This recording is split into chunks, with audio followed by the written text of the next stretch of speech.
Ladies and gentlemen, welcome to Saturday School with Mark Bell. Hey! This is an amazing opportunity for the people to ask the People's Coach any question that they have for the People's Coach. This is a different format than a regular podcast. It's a little bit more shorter in length, just real concise questions with even conciser answers, if that's a word. Real quick shout out to Piedmontese Beef. For more information, just head over to Piedmontese.com. That's PIEDMONTESE.com. At checkout, enter promo code Power Project for 25% off your order. And if your order is $99 or more, you get free 2-day shipping. Anywho, Mark Bell, this has been a lot of fun, man. Got some early feedback from Saturday School and everything seems very positive. I really like the format. It seems really cool. A really cool way to get more just information out to the people that some people just may or may not know. And today's question comes internally from the team. This comes from Josh Settlage. And he's asking, at what point did you maybe think or maybe realize that you had officially, like, quote, made it?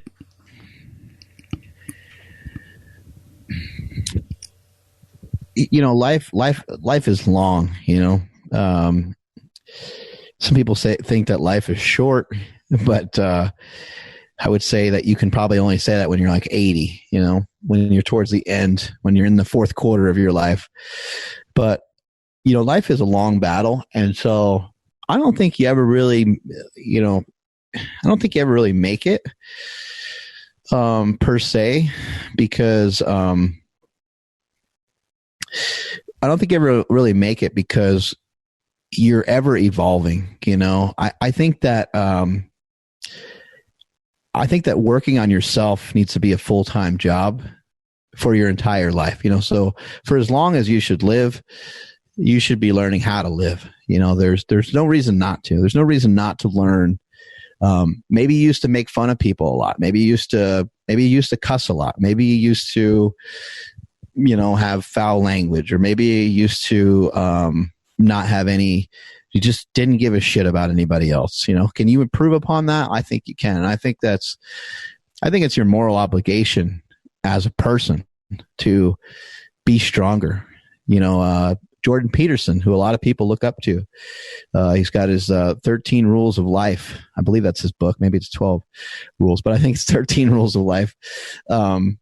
And his book is, you know, sold millions and millions and millions and millions of copies. And there's a quote in there that I think every person should hear.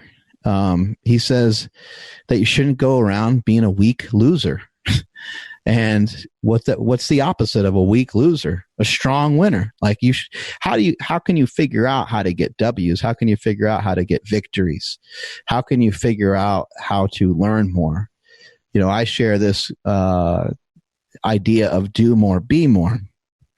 And, you know, if you were to look at that quickly, you might think, oh shit, that might be kind of a mistake, because you're going to build up a lot of anxiety over always trying to do more. But no, it's just whatever you can handle, and you'll be able to handle more at other times in your life. As you know, in strength training, we might refer to this as general physical preparedness. So how do you prepare to run? Well, you prepare to run by walking.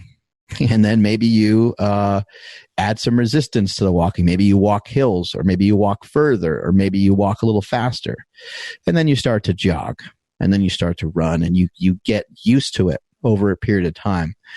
But even if you become an excellent runner, even if you become a marathon runner, you don't really ever make it. Like, you're still just a runner. You know, with my powerlifting, right? Like, I powerlifted, and even though I was a strong powerlifter, I'm not the only powerlifter. Even Ed Cohn, who's considered the GOAT in powerlifting, he's not the only powerlifter. There's still a lot of room for other powerlifters. So, you know, you can kind of look at it and say, oh, he broke world records, he made it, but he would say he's in constant competition against himself. And so when the man in the mirror is your competition, then you're on a lifelong quest. You're on a lifelong quest to figure out how to consistently and constantly do better. Now, where you can feel a little bit better about that and not have anxiety towards that is that almost everything you need in life, not everything because you need other people as well, but almost everything that you need in life comes from within, comes from within inside you. The answers, the intuition, all the crap that you need to know, it's all there. And really all it requires is thought. And it might sound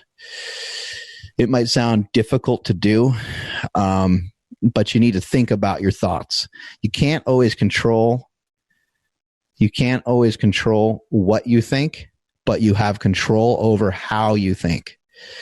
So I can't help to think that, like, you know, when I'm in a shower, something funny that Andrew said 3 days ago, and I just burst out laughing for no reason. And then my wife thinks I'm half crazy. Like, what are you laughing about? And then she's got concern. Why are you laughing about Andrew while you're naked in the shower? You know, we don't have control over it. Sometimes randomness just comes to mind. Somebody says something and then you think of a funny thing from SpongeBob or something like that. Or how many times have you, and Andrew and I are really guilty of this. We do this one all the time. We reference movies and TV shows all the time. Oh, that reminds me of that show. I remember that Seinfeld episode. Remember that comedian. Remember Chappelle said this, or, you know, we're doing that constantly. And you know, those kind of things you're not really trying to think of those things. They just pop into your head, right? But we still have, even if something bad pops into your head, which it's usually more positive than negative. But when something bad pops in your head, you have control. You have a lot of control over how you decide you're going to think about that. You have agency over it. You have rule over it. And I think that maybe most people in general probably understand and realize, okay, if somebody says something to me that I don't like, I can filter it. I can filter that information and I can decide what to do about it. So if you're walking down the street and someone calls you a jackass, you could say, what? And you can turn around and you can get into a fight with them, right? Well, what if that guy who yelled that, what if he shot you and your family? You know, like he tried to start something with you. You didn't know anything about the guy. Now, think about just how dumb the whole situation is, you know, in so many different ways. Somebody on the street called you something. You can interpret that whatever way you can. You can say, oh, that's odd. I don't know why that guy said it to me. I'm just going to mind my own business. You know, if somebody corners you and somebody's, you know, trying to do something to your family, you obviously need to protect yourself and do whatever you can. But these are all things that you can decide what you're going to do. You don't have to, these things aren't predetermined by what you used to do. These things aren't, they're not automatically going to happen because of the way that you used to do things or because of the way that you live your life. And also, you know, going back to the original question here of, you know, kind of this recognition of, you know, making it. Yes, I recognize I have money. I recognize I have some conveniences. But, you know, the finances don't ensure anything. They don't, all they do is they may get rid of some inconveniences of life. They may remove some anxiety. Having some financial literacy feels good because I understand money a little bit. It does allow me some freedoms, but life is very shaky, and I can't control. Like if I get cancer or don't get cancer. I can try to live the best life that I can. I can do the best I can and make the choices I feel that are the most healthy for me. So I avoid diabetes, heart disease, cancer, those things. But some of the people I love the most have gotten cancer. Some little kids end up with cancer. I mean, who is less deserving of something terrible to happen than just a little kid who's just trying to be a little kid and they get leukemia, right? So, you know, there's no guarantees in life. There's nothing,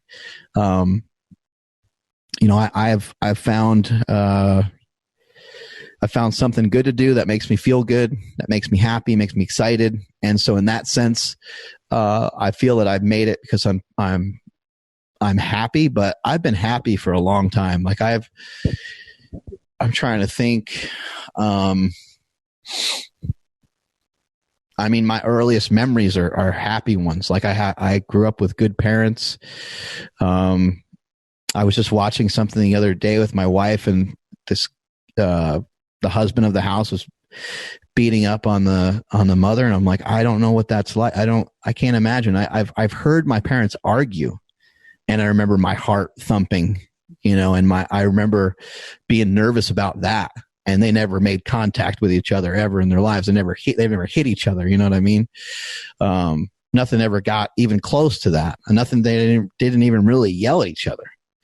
But you would just, you'd hear them kind of arguing back and forth. And even that is terrifying. So I don't know, I don't know what it's like to have, some of that in my life. Most of my life has been pretty happy. So it's hard to identify.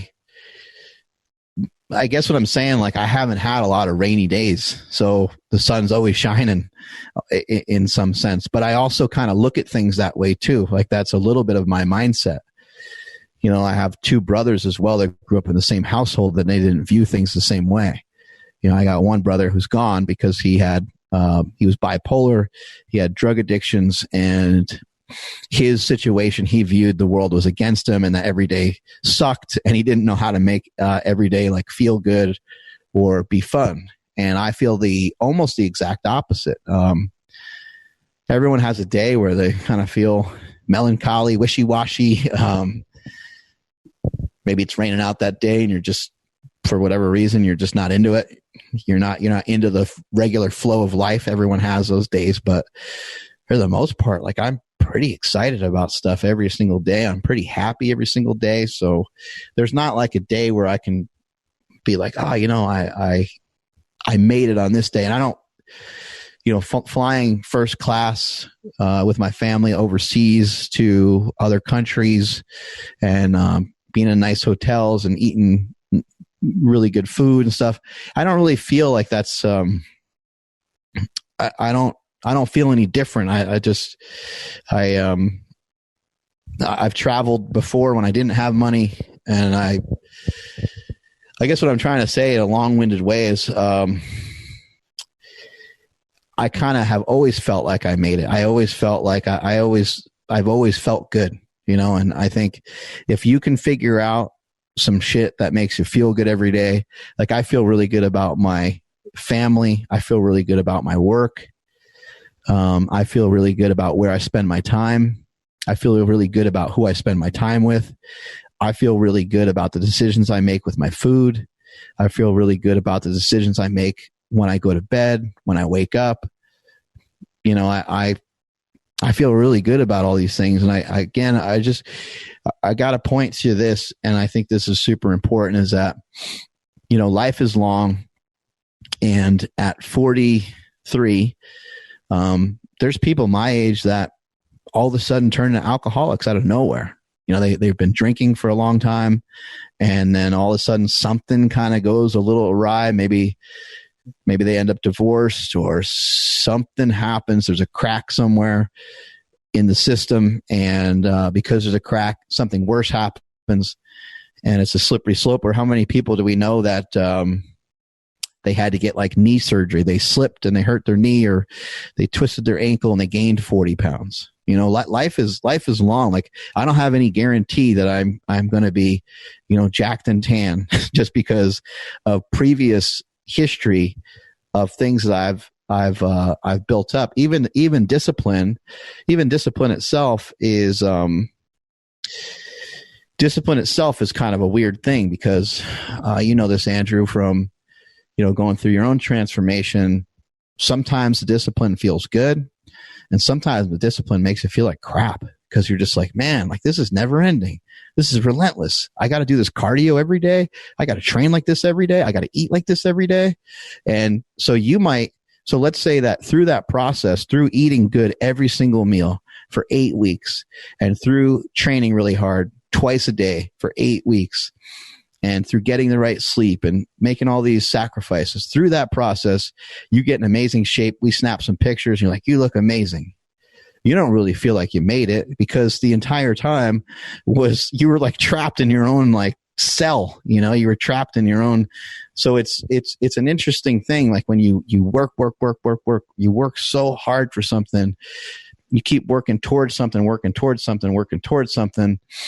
And when you get the payoff doesn't really change anything. If you learned from the journey along the way, and you learned, you learned a lot of good lessons about yourself, and you learned, how am I going to extrapolate some of the stuff I've learned during this journey and put it into my everyday life? Then I think that's where you can say, you know what, that was absolutely incredible. And I quote unquote made it. Like if you went through that process and you learned something really valuable about yourself that you can carry through the rest of your life, then I can say you made it. But just because you invent a product and you make a bunch of money, there's no reason to spike the ball in the end zone, as hard as you can and do a touchdown celebration. There's still a lot more points to put up on the scoreboard. There's still a lot more plays to execute. There's just still so much more to do and so much more to explore. It doesn't mean that I don't take satisfaction and stuff. It just means that everybody that currently works for me, I want everyone that currently works for me to make more money. I want the company to continue to make. The only way that's going to happen is to have more sales. That doesn't mean that I'm crazy about sales. It just means that I want to keep my eye on the prize, and I want to make sure the company is invested in that. I want to make sure, can the people that currently work for Slingshot, can they make 10% more? Can they make 20% more? Can they make 30% more? Can they make 40? Yeah, I think all of that is possible, and so let's just keep killing stuff. Let's keep having a good time with it. And let's not worry about whether we thought that we made it or not. That was incredible, Mark. Honestly, no further questions. I think everybody got enough out of all of that. Hopefully you guys got a good lesson in today's Saturday school. Take notes and send us follow-up questions. I think this was a very impactful episode. I think you guys just received a ton of value, and because of this format, you guys can reach out and ask follow-up questions. We're trying to make it as easy for you as possible, or trying to be as accessible as possible. I think that's what separates us from pretty much any other podcast out there. We will take in all of your questions, hopefully be able to ask all of them. We'll see how that goes. But yeah, like I said, write stuff down, go back, listen to this whole episode one more time, and whatever sticks out to you, write that down and kind of just let that marinate in your head. And if you guys have follow-up questions, just hit us up. The easiest way probably be Instagram at Mark Bell's Power Project on Instagram, at MB Power Project on Twitter. That's another easy way. It's real quiet over there still right now because we don't have that many followers. So if you want to kind of ditch some of the noise, hit us up there. Or me personally, if you want to reach out, it's at I am Andrew Z. Mark Bell, we're making it as easy as possible for everybody. Is there another way if people want to get in touch with you? Yeah, go check out my social media. I'm on Instagram at Mark Smelly Bell. You can check me out on Twitter at Mark Smelly Bell as well. And I think Andrew brings up a good point there. Like, there's just multiple ways of trying to get in touch with us. Just leaving a comment on our social media may not be that effective. Although if you pick the right form of social media, maybe it will be. So if you go over to Mark Bell's Power Project on Instagram and leave a comment and say, hey, I got some questions. You could throw a question right in there and we will screen capture it and we will do our best to make sure that we get it. You can also, slide into the DMs on there.